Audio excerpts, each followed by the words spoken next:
Boa noite a todos os irmãos e amigos. Bem-vindos sejam a mais um estudo bíblico expositivo que estamos a realizar na segunda epístola do apóstolo Paulo a Timóteo. E hoje, aproximando-nos já do fim deste estudo, faltam alguns versículos somente. Nós hoje vamos analisar no capítulo 4 da segunda carta, da segunda epístola, o versículo 5. E desde já, antes de passarmos à leitura do texto, eu gostaria de pedir e de vos solicitar abertura de espírito, porque de facto a temática que é aqui traduzida, o tema que o apóstolo Paulo apresenta a Timóteo, não tem especificamente a ver com a nossa realidade hoje em dia. Quero com isso dizer o seguinte: quero dizer que a forma como nós vivemos a igreja e os ministérios na igreja no tempo presente, 2000 anos passados, muitas vezes não são as formas mais fiéis àquela que era a prática da igreja primitiva, da igreja do Novo Testamento e da igreja apostólica. Portanto, tendo isso em vista, tendo isso em mente, vamos avançar e vamos começar abordando este versículo 5 da segunda carta de Paulo a Timóteo, no versículo 4, neste estudo que eu intitulei O Ministério de um Evangelista. O nosso texto diz, portanto, o seguinte: Mas tu, sê sóbrio em tudo, sofre as aflições, faze a obra de um evangelista, cumpre o teu ministério.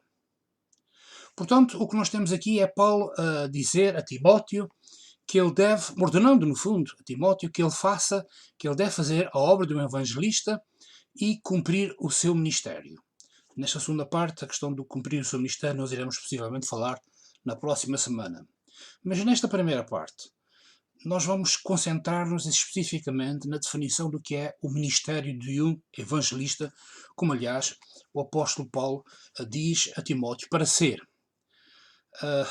Esse termo evangelista significa por vezes coisas diferentes para pessoas diferentes.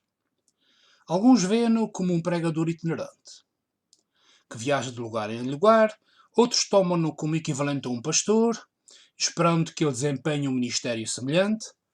Ora, uma coisa nós sabemos é que a missão, a função de evangelista é um dom de Cristo à sua igreja e é dado junto com as funções de apóstolo, de profeta, de pastor, de mestre, como aliás nós lemos na carta de Paulo aos Efésios, no capítulo 4, versículos 8 e 11. Eu leio: Por isso diz, subindo ao alto, levou cativo o cativeiro e deu dons aos homens. Ele mesmo deu uns para apóstolos, outros para profetas, e outros para evangelistas, e outros para pastores e doutores. E este dom que Deus deu, entre os quais o de evangelista, é um dom que contribui para edificar os santos, os crentes em Cristo Jesus, e também para edificar o corpo de Cristo, que é a sua igreja. Como aliás diz o versículo 12 deste mesmo capítulo 4 de Efésios. Querendo o aperfeiçoamento dos santos para a obra do ministério, para a edificação do corpo de Cristo. Portanto, uma dádiva como esta deve ser entendida e usufruída apropriadamente. Portanto, eu queria também desafiar-vos a nós considerarmos nesta meditação, neste estudo, alguns aspectos importantes. Em primeiro lugar, o que é ser um evangelista? Vamos tentar definir o termo, tentar perceber o que é que essa expressão evangelista significa para nós.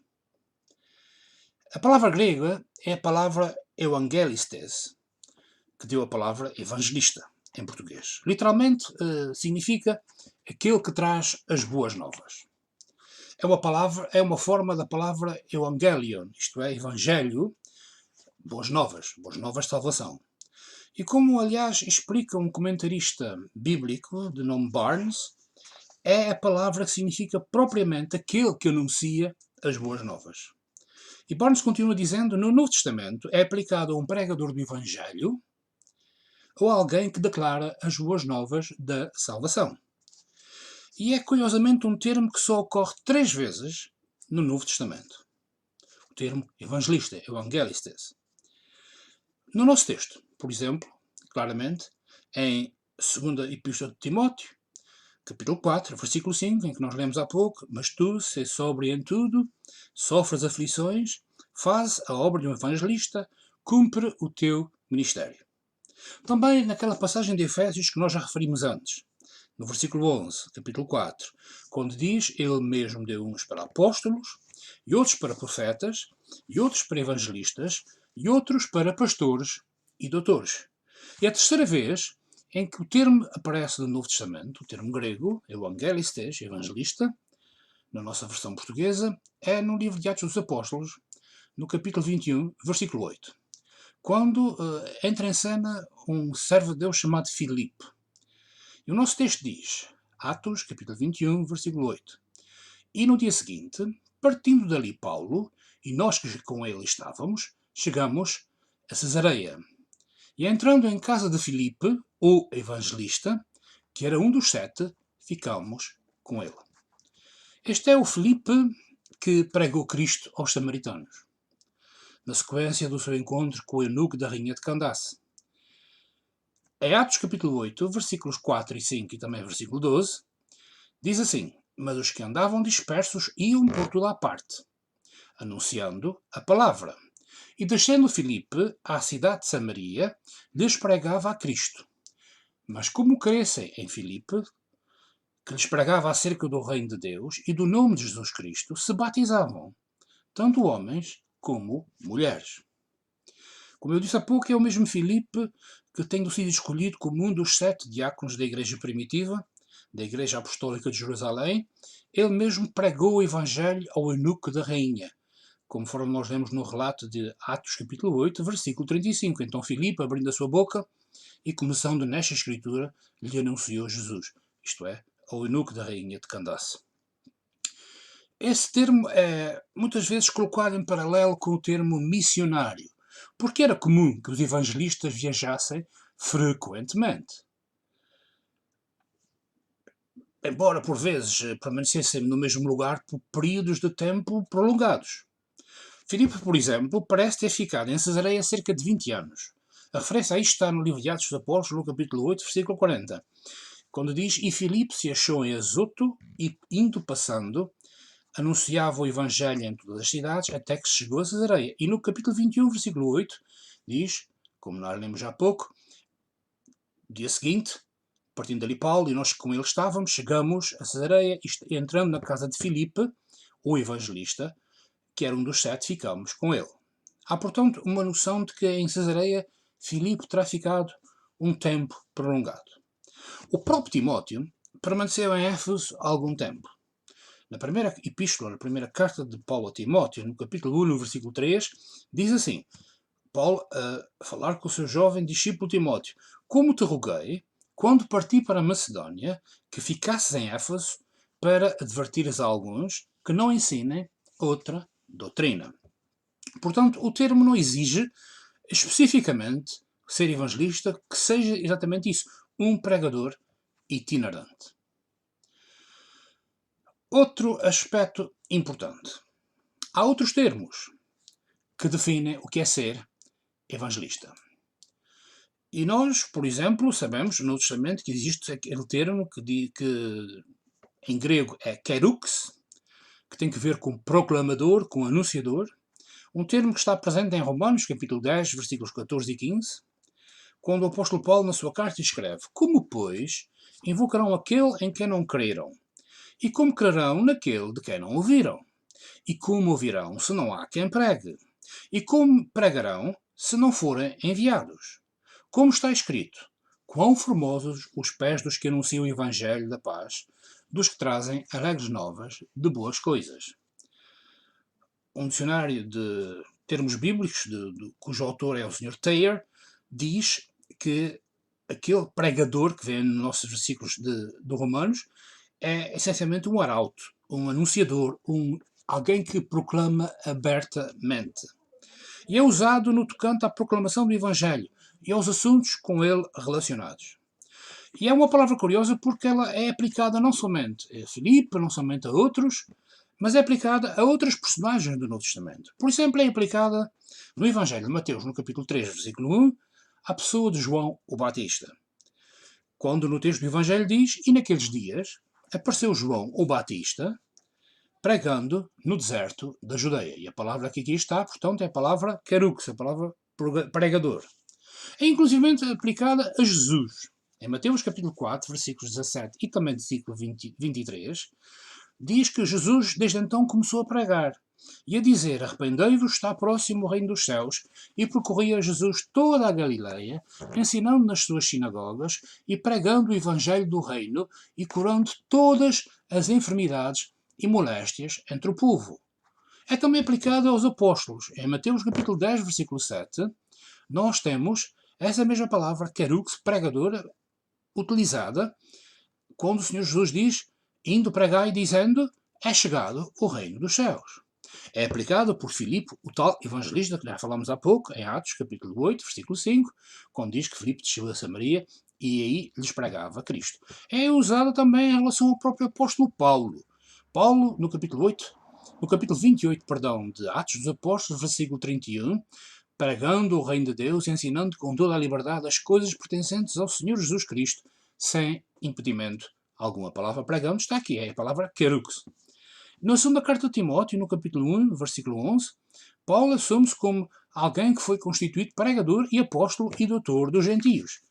E mais ainda, se quisermos recuar um pouco mais no tempo, aplica-se também na segunda epístola, na segunda carta do apóstolo Pedro, no capítulo 2, versículo 5, ao próprio patriarca Noé, lá no início do Antigo Testamento, no livro de Gênesis. E diz assim: e não perdoou o mundo antigo, mas guardou Noé, a oitava pessoa, o pregador da justiça, ao trazer o dilúvio sobre o mundo dos ímpios. Portanto, evangelista, em algumas situações, também aparece como aquele que prega, o pregador. Uma outra questão é aquela outra palavra que, por vezes, é aplicada ao evangelista. E essa outra palavra é a palavra diáconos, em grego, que significa ministro, significa servo, significa diácono, no nosso português atual. E esse termo não é limitado a pregadores e evangelistas. É usado também em relação a outros servos, como os diáconos, os tais 7 que foram instituídos na Igreja de Jerusalém. E conforme nós lemos há pouco, são pessoas, entre as quais Filipe, que são muito reconhecidas como tendo um ministério específico. O apóstolo Paulo, na sua primeira carta a Timóteo, no capítulo 3, versículos 8 e também no versículo 12, define as características do trabalho, do ministério de um diácono. E ele diz: da mesma sorte, os diáconos sejam honestos, não de língua dobre, não dados a muito vinho, não cobiçosos de turpe ganância, os diáconos sejam maridos de uma só mulher e governem bem a seus filhos e suas próprias casas. E, no entanto, é também usado a miúdo para descrever aqueles que pregam e ensinam. Paulo, o apóstolo Paulo, Atos 20, 16. Perdão, 26, 16. O apóstolo Paulo fala o seguinte: mas levanta-te e põe-te sobre os teus pés, porque te apareci, e eu vamos mudar aqui este slide, vou repetir a leitura, Atos 26, 16, mas levanta-te e põe-te sobre os teus pés, porque te apareci por isto, para te pôr por ministro e testemunha tanto das coisas que tens visto, como daquelas pelas quais te aparecerei ainda. E em Romanos 15, 16, o apóstolo Paulo diz que seja ministro de Jesus Cristo para os gentios, ministrando o Evangelho de Deus, para que seja agradável a oferta dos gentios, santificada pelo Espírito Santo. E na carta aos Colossenses, no capítulo 1, versículo 23, diz: se na verdade permanecerdes fundados e firmes na fé, e não vos moverdes da esperança do Evangelho que tendes ouvido, o qual foi pregado a toda a criatura que há debaixo do céu, e do qual eu, Paulo, estou feito ministro. A palavra ministro no original grego é a palavra diáconos, aquela palavra que também é aplicada por vezes aos evangelistas. E também Epáfras, um coadjutor de Paulo, alguém que trabalhava com Paulo no trabalho do Evangelho. E em Colossenses 1,7 diz: como aprendestes de Epáfras, nosso amado conservo, que para vós é um fiel ministro, diáconos, de Cristo. Ou mesmo Timóteo, em 1 Tessalonicenses 3,2, quando Paulo exorta os irmãos da igreja de Tessalónica, e diz: E enviamos Timóteo, nosso irmão e ministro de Deus, diáconos de Deus, e nosso cooperador no Evangelho de Cristo, para vos confortar e vos exortar acerca da vossa fé. E na primeira carta, Timóteo, capítulo 4, versículo 6, propondo estas coisas aos irmãos, serás bom ministro de Jesus Cristo, criado com as palavras da fé e da boa doutrina que tens seguido. Portanto, o pregador não é o único ministro de uma igreja, dado que todos os cristãos, em essência, são verdadeiros ministros. É disso que fala o apóstolo Pedro, quando ele, na sua primeira carta, no capítulo 4, versículo 10, diz: Cada um administra aos outros o dom como recebeu, como bons mordomos, diáconos, da multiforme graça de Deus. Esses são termos, portanto, que são usados também no Novo Testamento para serem aplicados e definindo o ministério do evangelista. Agora, há termos que não são usados para definir o trabalho do evangelista. O primeiro termo que não é usado é o termo pastor, que é usado para os bispos, supervisores e presbíteros, os anciãos da igreja primitiva.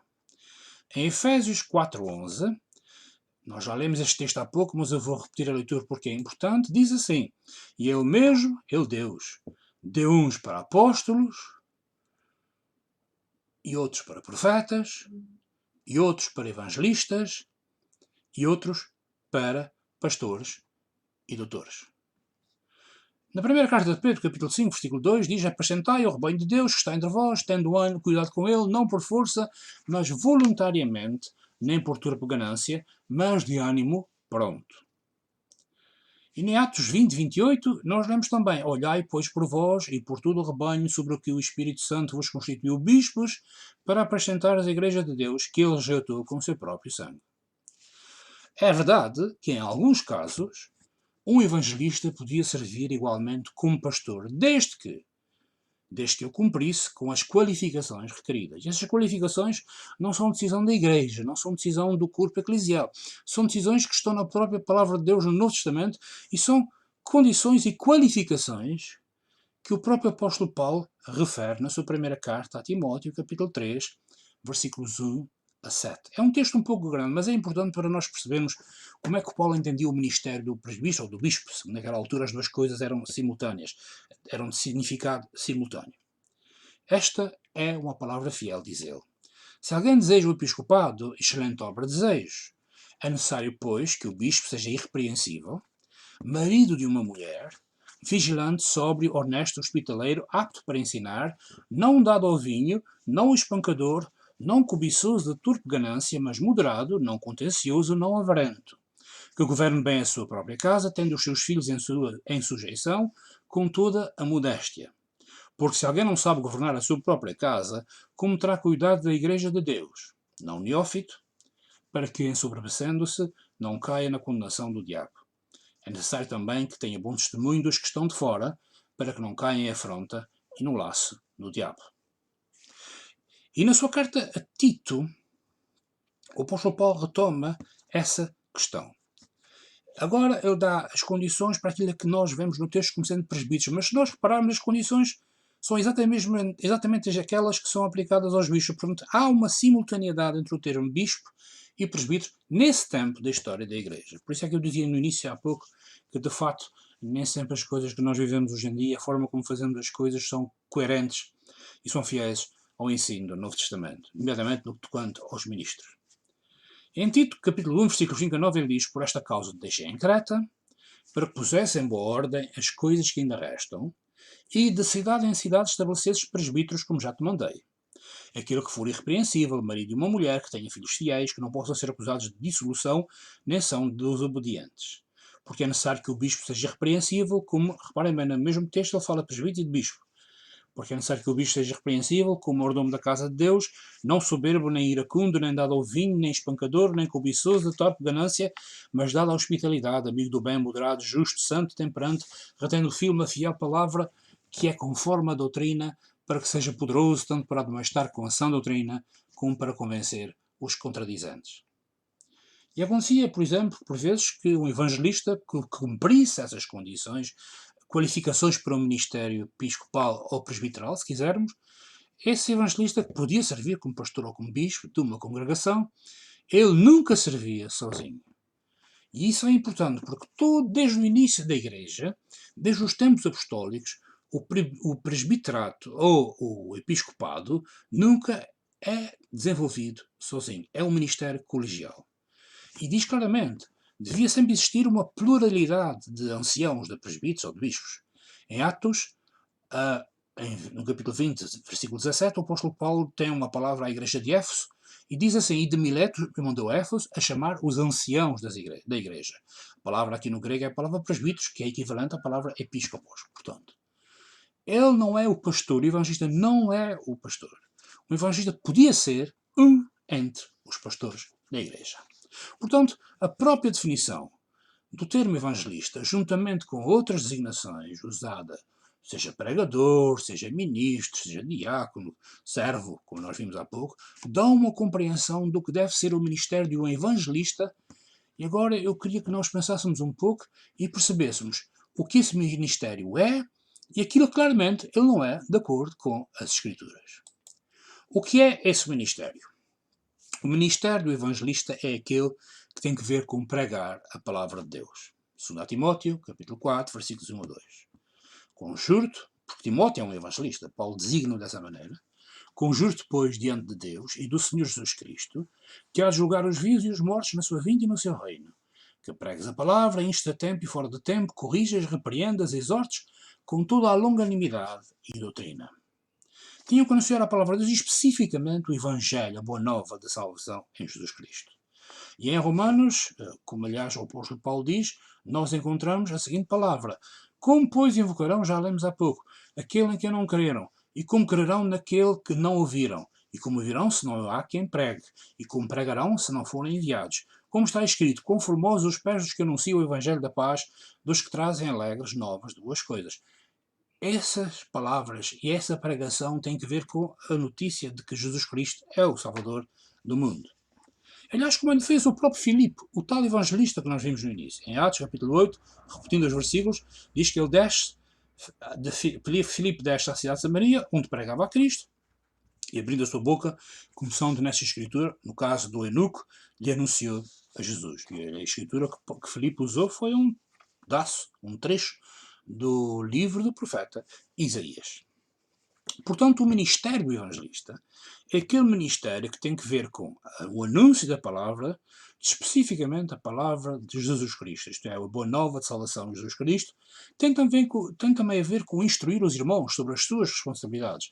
Em 1 Timóteo 4,6, Paulo diz assim: propondo estas coisas aos irmãos, serás bom ministro de Jesus Cristo, criado com as palavras da fé e da boa doutrina que tens seguido.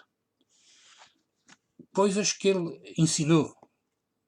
Referência à oração, à modéstia, ao papel dos homens e das mulheres. Tudo isto está na primeira carta de Paulo a Timóteo. São coisas específicas do ministério do evangelista, daquele que anuncia o Evangelho. O texto é longo, mas talvez fosse importante nós lermos. 1 Timóteo capítulo 2, versículos 1 a 12. Admoeste-te, pois, antes de tudo, que se façam súplicas, orações, intercessões e ações de graças por todos os homens, pelos reis e por todos os que estão em eminência, para que tenhamos uma vida quieta e sossegada em toda a piedade e honestidade. Porque isto é bom e agradável diante de Deus, nosso Salvador, que quer que todos os homens sejam salvos e venham ao conhecimento da verdade. Porque há um só Deus e um só mediador entre Deus e os homens, Jesus Cristo, homem, o qual se deu a si mesmo em preço de redenção por todos, para servir de testemunho a seu tempo. Para o que fui constituído pregador e apóstolo, digo a verdade em Cristo, não minto, e doutor dos gentios na fé e na verdade. Quero, pois, que os homens orem em todo lugar, levantando mãos santas, sem ira nem contenda, que do mesmo modo as mulheres se ataviam em traje honesto, com pudor e modéstia, não com tranças ou com ouro, ou pérolas ou vestidos preciosos, mas como convém a mulheres que fazem profissão de servir a Deus, com boas obras. A mulher aprende em silêncio, com toda a sujeição, não permite, porém, que a mulher ensine, nem use autoridade sobre o marido, mas que esteja em silêncio. Isto é especificamente a instrução que Paulo dá a Timóteo para que no desenvolvimento do seu ministério de evangelista ele ensine dessa maneira a igreja em que estava colocado, nomeadamente, a igreja de Éfeso. E em Tito, na carta a Tito, Paulo dá também instruções em relação às obrigações pessoais e familiares e aos negócios que os cristãos, a forma como os cristãos se deviam comportar nos negócios. Tu, porém, diz ele, fala o que convém à sã doutrina. Os velhos que sejam sóbrios, graves, prudentes, sãos na fé, no amor e na paciência. As mulheres idosas, semelhantemente, que sejam sérias no seu viver como convém a santas, não caluniadoras, não dadas a muito vinho e mestras no bem, para que ensine as mulheres novas a serem prudentes, a amarem os seus maridos, a amarem os seus filhos, a serem moderadas, puras, boas donas de casa, sujeitas a seus maridos, a fim de que a palavra de Deus não seja blasfemada. Exorta, semelhantemente, os jovens a que sejam moderados. Em tudo te dá, por exemplo, de boas obras. Na doutrina mostra incorrupção, gravidade, sinceridade. Linguagem sã e irrepreensível, para que o adversário se envergonhe, não tendo nenhum mal que dizer de vós. Exorta os servos a que sujeitem seus senhores, e em tudo agradem, não contradizendo, não defraudando, antes mostrando com toda a boa lealdade, para que em tudo seja o ornamento da doutrina de Deus, nosso Salvador. Fazia, portanto, parte do ministério do evangelista instruir os irmãos sobre as suas responsabilidades e também admoestar de forma que reprovassem os que pecaram, mesmo que se tratasse de bispos ou presbíteros. A questão aqui não se colocava a nível de estatuto social dentro da própria igreja, ou ministerial dentro da própria igreja. Em 1 Timóteo, capítulo 5, versículos 19 a 20, Paulo diz: não aceites acusação contra os presbíteros, senão com 2 ou 3 testemunhas.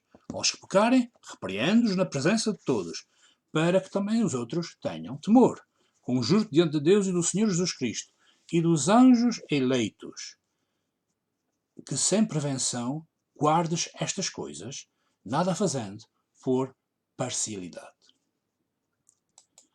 Colocar em ordem todas essas coisas que Paulo fala nas suas cartas, tem que ver com a organização da própria igreja. E fazia parte do ministério do evangelista desenvolver atividades no sentido de organizar a igreja local, encorajando nomeadamente a que se escolhessem anciãos, presbíteros e bispos. Em Tito, capítulo 1, versículo 5, ele diz: por esta causa te deixei em Creta, para que pusessem em boa ordem as coisas que ainda restam, e de cidade em cidade estabelecesses presbíteros ou bispos, como já te mandei.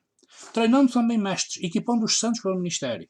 Em 2 Timóteo, capítulo 2, versículo 2, e o que de mim, dentre muitas testemunhas ouviste, confio a homens fiéis, que sejam idóneos, para também ensinarem os outros. Em Efésios 4, 11 e 12 ele diz: ele mesmo deu uns para apóstolos, outros para profetas, outros para evangelistas e outros para pastores e doutores, querendo o aperfeiçoamento dos santos para a obra do ministério, para a edificação do corpo de Cristo. E no fundo ensinando contra os falsos mestres e a falsa doutrina. Era uma situação que já acontecia naquele tempo e é importante nós percebermos isso. Paulo diz em 1 Timóteo capítulo 1, versículos 3 e 4: como te roguei, quando parti para a Macedónia, que ficasse em Éfeso, para advertires a alguns que não ensinem outra doutrina, nem se deem a fábulas ou genealogias intermináveis, que mais produzem questões do que edificação de Deus, que consiste na fé. Assim o faço agora. E em Tito, capítulo 1, versículos 10 e 11 e versículo 13, ele diz: porque há muitos desordenados, faladores, vãos e enganadores, principalmente os da circuncisão, aos quais convém tapar a boca homens que transtornam casas inteiras, ensinando o que não convém por turpe ganância. Este testemunho é verdadeiro, portanto repreende-os severamente, para que sejam sãos na fé. E no fundo, fornecendo um exemplo aos irmãos, como vemos em 1 Timóteo, capítulo 4, versículo 12, quando ele diz especificamente o seguinte a Timóteo. Ele diz a um jovem, é um evangelista que é um jovem ainda. Ele diz: ninguém despreza a tua mocidade, mas seu exemplo dos fiéis, na palavra, no trato, no amor, no espírito, na fé e na pureza. Portanto, fornecendo um padrão de boas obras, na doutrina mostrando integridade e reverência. O mesmo ele diz a outro jovem, que também era evangelista, de seu nome Tito: em tudo te dá, por exemplo, de boas obras. Na doutrina mostra incorrupção, gravidade, sinceridade. Tito, capítulo 2, versículo 7. Portanto, o evangelista, esse é o ministério do evangelista também, era alguém que estava comprometido com a palavra de Deus, prestando atenção à leitura, à exortação e ao ensino. 1 Timóteo 4,13. Persiste em ler, exortar e ensinar, até que eu vá, diz o apóstolo Paulo. Sendo cuidadoso de manejar apropriadamente a palavra de Deus. 2 Timóteo 2,15. E ele diz, procura apresentar-te a Deus aprovado, como obreiro que não tem que se envergonhar, que maneja bem a palavra da verdade. Em contraste com o trabalho dos anciãos, isto é, dos presbíteros, dos bispos ou pastores. Esse trabalho era diferente. Esses, no livro de Atos dos Apóstolos, diz claramente que estes têm que preservar-se a si mesmos e cuidar do rebanho. Não é isso que faz o evangelista. Em Atos 20 e 28, Paulo diz assim, olhai, pois, por vós e por todo o rebanho, sobre que o Espírito Santo vos constituiu bispos para apacentar a igreja de Deus, que ele resgatou com o seu próprio sangue. Mas os evangelistas, eles têm que ter cuidado consigo e com a doutrina, isto é, com o ensino. 1 Timóteo 4,16, tem cuidado de ti mesmo e da doutrina, persevera nestas coisas, porque fazendo isto te salvarás, tanto a ti como aos que te ouvem. Isto é o ministério do evangelista. Agora, o que é que não é o ministério do evangelista? Não é o trabalho que pertence aos diáconos, aos presbíteros ou bispos. Não é o trabalho que pertence aos outros membros da igreja. Ele tem de fazer o seu trabalho. Não é contratado para fazer o trabalho de outros membros. Ele não é o ministro da igreja. Ele não é aquele que tem que visitar toda a gente. Não é aquele que lidera as orações de atividades públicas. Isto claramente pertence aos outros. Pode ser honrado com a atribuição dessas funções, mas esta honra não deve ser reservada unicamente a ele. Como já vimos há pouco, o ministério do evangelista, se ele acumulasse com outras funções ministeriais, tinha que ser colegial. Não se pode esperar que ele tome conta de toda a beneficência, de todo o evangelismo pessoal. Quando é evangelista, a gente pensa é ele que convém e que cabe anunciar o evangelho, é só ele e mais ninguém, toda a gente assiste. Não é nada disso. Não tem que cuidar de todos os problemas que surjam na igreja. Os membros têm todos eles diferentes funções. Cada um deve fazer a sua parte. O apóstolo Paulo, é muito claro quando escreve na sua carta aos Romanos, no capítulo 12, versículos 4 a 8. Porque assim como em um corpo temos muitos membros, e nem todos os membros têm a mesma operação, assim nós, que somos muitos, somos um só corpo em Cristo. Mas, individualmente, somos membros uns dos outros. De modo que, tendo diferentes dons, segundo a graça que nos é dada, se é profecia, seja ela segundo a medida da fé.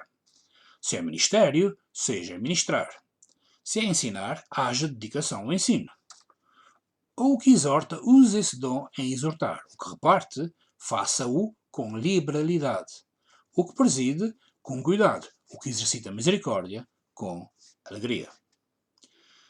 E em Efésios 4,16 ele diz, do qual todo o corpo bem ajustado e ligado pelo auxílio de todas as juntas, segundo a justa operação de cada parte, faz o aumento do corpo de Cristo para a sua edificação em amor. Portanto, o evangelista deve ensinar, deve pregar, deve proclamar a palavra de Deus e não dirigir a igreja.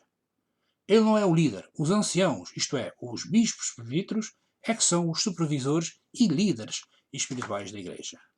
Ele encoraja, ele guia através do ensino da palavra, mas ele não é o pastor. O Senhor abençoa a sua igreja com o ministério dos evangelistas. Estes homens que devem proclamar as boas novas de salvação aos perdidos e pregar a palavra aos crentes, para que estes possam crescer em graça.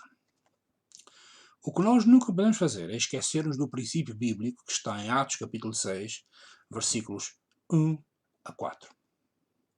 E neste princípio bíblico nós vemos o seguinte.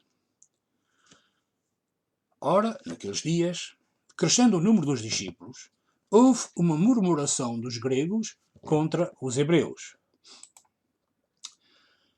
porque as suas viúvas eram desprezadas no ministério cotidiano. E os 12, convocando a multidão dos discípulos, disseram, não é razoável que nós deixemos a palavra de Deus e sirvamos às mesas. Escolhei, pois, irmãos, dentre vós, 7 homens de boa reputação, cheios do Espírito Santo e de sabedoria, aos quais constituamos sobre esta necessidade. Mas nós perseveraremos na oração e no ministério da palavra. E aqui nós lemos este princípio e vemos o seguinte. A uns cabe uma coisa, a outros cabe outra. É aqui dito que aqueles que se dedicam à palavra não devem ser distraídos do seu ministério. Portanto, os evangelistas devem ser encorajados, devem ser suportados a fazer o que lhes compete e não ser condicionados a assumir responsabilidades que são dos outros. Embora todos os cristãos, em certo nível, sejam evangelistas, porque todos nós que somos cristãos, na medida em que partilhamos as boas novas de salvação de Jesus Cristo, somos aqueles que anunciam o Evangelho, alguns são capacitados. Alguns de nós, especificamente, são abençoados por Deus para desempenhar este papel essencial na Igreja do Senhor. Tenho para mim, meus irmãos, meus amigos, que um dos grandes problemas da Igreja que acontece hoje, que vivemos hoje, é exatamente essa questão de nós queremos concentrar todo o poder e toda a atividade numa ou outra pessoa. E esquecermos que, desde o início, a Igreja de Jesus Cristo foi uma igreja em que havia, como é que eu dizer, havia partilha de responsabilidades e, sobretudo, havia indicação de prioridades atribuídas a cada um. Deus escolhe aqueles que quer usar e Deus capacita essas pessoas da forma como quer usar. E não pode ser por conveniência nossa, por desejo de facilitar, que nós tudo concentramos numa pessoa só e esperamos que ela faça todo o ministério da vida da Igreja. Não é esse o modelo bíblico, não é esse o modelo do Novo Testamento. E é por essa razão que Paulo tinha extremo cuidado com dois jovens, um deles chamado Timóteo, o outro chamado Tito, a quem ele incumbiu do trabalho de extrema responsabilidade de serem anunciadores, de serem evangelistas, de serem aqueles que proclamavam o Evangelho de salvação no Senhor Jesus Cristo. Que nós possamos compreender e possamos ser confrontados com esta palavra e, se for caso disso, mudarmos o nosso comportamento em relação àquilo que nós fazemos e àquilo que nós vivemos.